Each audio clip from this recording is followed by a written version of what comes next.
नमस्कार। आज एक बहुत ही दिलचस्प केस की बात करते हैं। सोचिए, एक कंपनी जिसका बिजनेस तो रॉकेट बना हुआ है, लेकिन उसका शेयर प्राइस वो नीचे जा रहा है। ये कहानी है ओरियन प्रो सॉल्यूशंस की। एक तरफ 30% की जबरदस्त ग्रोथ, तो दूसरी तरफ 45% का करेक्शन। चलिए समझते हैं कि आखिर ये माजरा क्या है। तो चलिए इस कहानी के दो मेन किरदारों को देखते हैं। ये दो ऐसे आंकड़े हैं जो एक दूसरे से बिल्कुल ही अलग बात कहते हैं। सबसे पहले ये नंबर देखिए, 30%। ये ओरियन प्रो की पिछले 3 सालों की एवरेज एनुअल सेल्स ग्रोथ है। हर साल 30% की लगातार ग्रोथ। टेक्नोलॉजी की दुनिया में ये सच में एक शानदार परफॉर्मेंस है। और अब दूसरा नंबर -45%। मतलब बिजनेस तो अच्छा खासा बढ़ रहा है, लेकिन शेयर प्राइस अपने 52 वीक हाई से लगभग आधा हो गया है। देख रहे हैं, ग्रोथ ऊपर और कीमत नीचे। इसी को कहते हैं ओरियन प्रो पैराडॉक्स। तो अब इस पहेली को सुलझाने के लिए हमें थोड़ा सा पीछे जाना होगा, कंपनी के इतिहास में, क्योंकि हाल ही में एक ऐसा बड़ा फैसला लिया गया जिसने ओरियन प्रो का पूरा गेम ही बदल दिया। जैसा कि हम देख सकते हैं, कंपनी तो 1997 से काम कर रही है, लेकिन असली कहानी 2020 के बाद शुरू हुई। कंपनी ने अपनी पुरानी पहचान यानी टिपिकल आईटी सर्विस प्रोवाइडर वाली पहचान को छोड़कर एक बिल्कुल नई और ज्यादा मजबूत दिशा पकड़ी। और ये बदलाव सिर्फ हवा में नहीं था। 2021 में कंपनी के चेयरमैन ने साफ साफ कहा, हमारा मिशन एक ग्लोबल प्रोडक्ट बेस्ड ऑर्गेनाइजेशन बनाना है।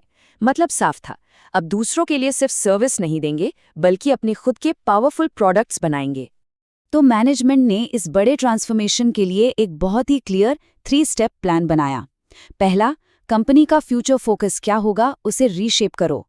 दूसरा, जो बिजनेस कोर नहीं है जैसे कि साइबर सिक्योरिटी, उससे बाहर निकलो। और तीसरा, पूरी जान लगाकर एक प्रोडक्ट फर्स्ट ग्रोथ प्लान पर काम करो। तो सवाल ये है कि ये नया ओरियन प्रो आखिर करता क्या है? इसका पूरा बिजनेस अब दो मजबूत पिलर्स पर टिका है। आइए इनको थोड़ा और समझते हैं। तो एक तरफ है बैंकिंग और फिनटेक, जहां ये कंपनी बैंकों के लिए एआई बेस्ड सॉल्यूशंस बनाती है।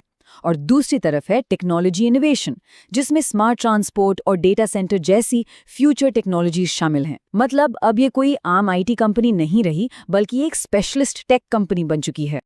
और तेजी से बढ़ने के लिए ओरियन प्रो ने एक बहुत स्मार्ट तरीका अपनाया, अच्छी नई टेक्नोलॉजी वाली छोटी कंपनियों को खरीदना।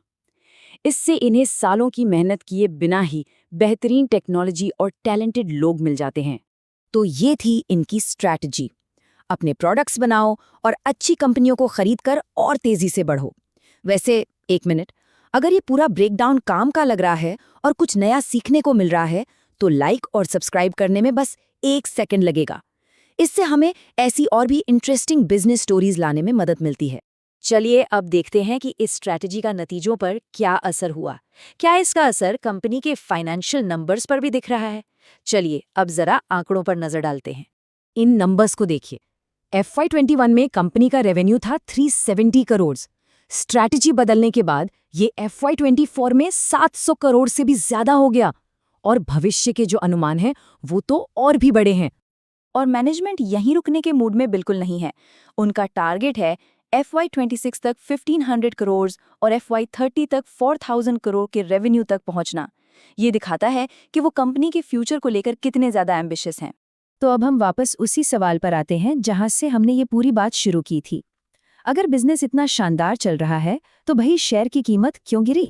चलिए इस लगभग 50% की गिरावट के पीछे जो भी संभावित कारण हो सकते हैं, उन्हें एक एक करके समझते हैं। देखिए, इसका कोई एक सीधा साधा जवाब नहीं है। कई चीजें एक साथ हुई हैं।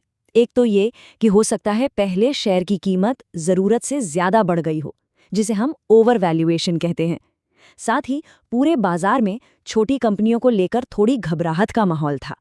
कुछ इन्वेस्टर्स को ये भी चिंता हो सकती है कि कंपनी इतनी सारी कंपनियों को खरीद तो रही है, पर क्या उन्हें ठीक से संभाल पाएगी? इन सब वजहों ने मिलकर शेयर प्राइस पर दबाव बनाया है। तो इस पूरी कहानी से हमें आखिर क्या सीखना चाहिए? सबसे बड़ा टेकअवे क्या है? ओरियन प्रो की कहानी हमें यही सिखाती है कि कभी-कभी किसी कंपनी की असली वैल्यू उसके नंबर्स में नहीं, बल्कि उसके मैनेजमेंट के विजन में होती है। और ये एक बड़ा सवाल छोड़ जाती है कि लॉन्ग टर्म में असली वैल्यू कौन बनाता है? सिर्फ अच्छे नंबर्स या उन नंबर्स के पीछे खड़ी एक मजबूत टीम? इस पर सोचेगा जरूर, और अगर ये विश्लेषण पसंद आया हो तो सब्सक्राइब करना मत भूलेगा। धन्यवाद।